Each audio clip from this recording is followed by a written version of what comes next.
You're listening to That Music Podcast with Bryson Tarvin, the curriculum designer and educational consultant behind That Music Teacher and the Elementary Music Summit. Each week, Bryson and his guests will dive into the reality of being an elementary music teacher and how music can truly be transformative in the lives of the students you serve. Show notes and resources mentioned in this episode can be found at thatmusicteacher.com.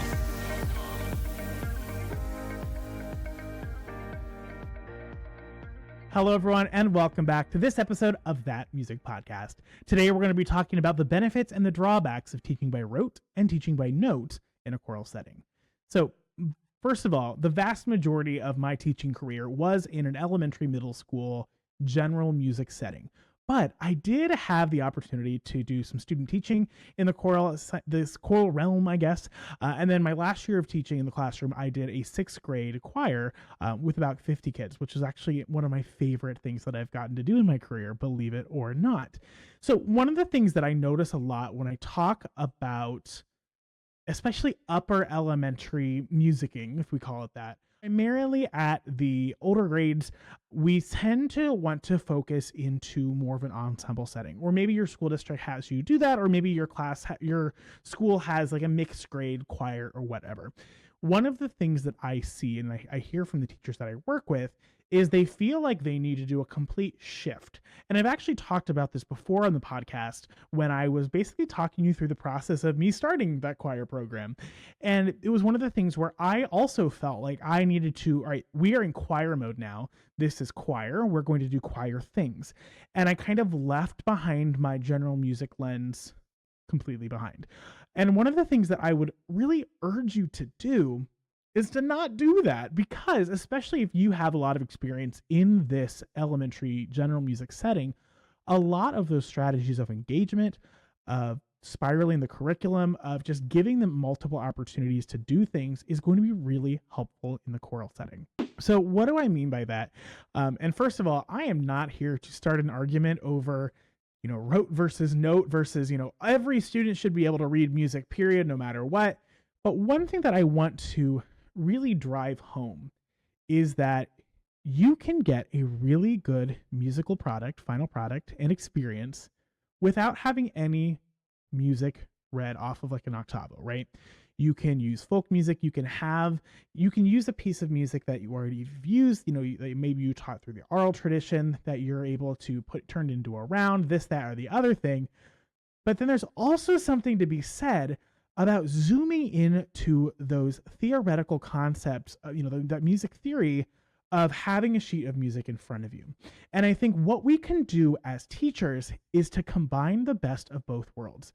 A lot of the time when we get into this choral setting or when we have this new program, we don't have a lot of strong readers. So we have to kind of start from where they're at. And that's my first tip for you is don't just dive right into chorally things. Start where they're at. So if they are doing a lot of rote learning already, that is where you should begin. So what do I mean by that? So when I started my choir, I did a lot of taking the songs that they've been working on in maybe the previous year in their general music setting, or even songs that we haven't, but were kind of from that folk repertoire. They were a little bit shorter. They weren't super complex. And we were learning them by echoing, by listening and things like that. So that oral tradition, that rote learning. And then we would take that and we would kind of add a little bit of a spice, right? Maybe we sing it in a round. Maybe we take it and we use that to kind of talk about dynamics or talk about tempo or really zoom in and kind of mess with these little musical concepts.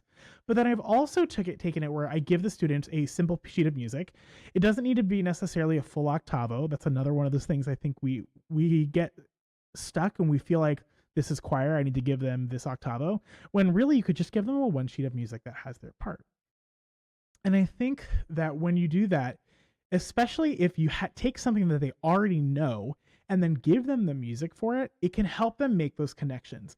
And what I would suggest you do is really take a moment and make those connections.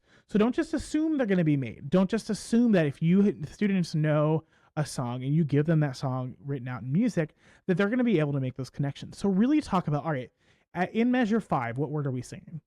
Cool. In measure 5, what is our last note? What sol fa syllable are we using? really take them through and kind of deconstruct that piece of music.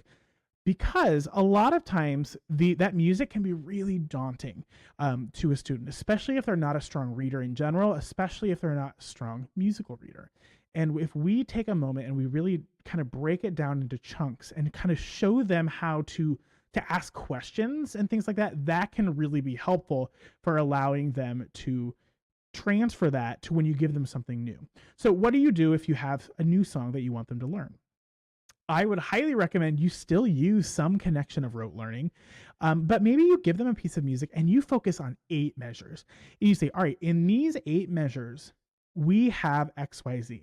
Maybe in these X measure, in these 8 measures, we have, what rhythms do we notice? And we really go around, right? What do we see some rhythms that we notice? All right, we have some TTs, we have some tickets, whatever we see. Are there anything in these 8 measures we don't know? That's a good question to ask. Now look at the notes, look at the melody. Is it a large melodic range? Is it just a few notes? Are there a lot of repeated notes? These types of guided questions are what we naturally do as musicians when we see something new, even if we don't think about it, right? We notice, we're kind of skimming through it. It repeats here. Okay. These are the same things that we need to guide our students through, to like literally explicitly walk them through this process. Because just like when students are learning to read a book, we have been reading for a lot longer than they have, right? So we do a lot of things in the background, probably without even thinking about it, that we need to guide our students through, right? If we read a passage and we don't remember what happened at the beginning, we go back and read it again, right? But our students might not necessarily do that if they don't have that experience and if we haven't explicitly modeled that and taken them through that process. So I think the real kind of meat of today's episode is that I truly believe that there is a time for teaching by rote and for teaching by note, both in the general music setting and in the choral setting. I think just like a lot, I don't get me too much on this soapbox, but I love teaching the recorder. But I think one of the worst things that we can do, for most of us at least in most situations, is we feel like when we go teach recorder, we need to shift gears completely. And it turns into like a beginning band, right? And that's not necessarily the best fit for every teacher, for every student, especially if they're not used to that setting. So what can we do to make that transition a little easier?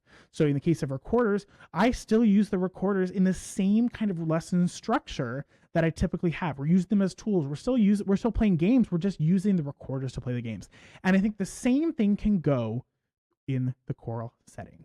We've spent so many years, especially if you have been in the same school and they've been rotating through students through, you've been teaching them musical tools. You've been really building their musical toolbox.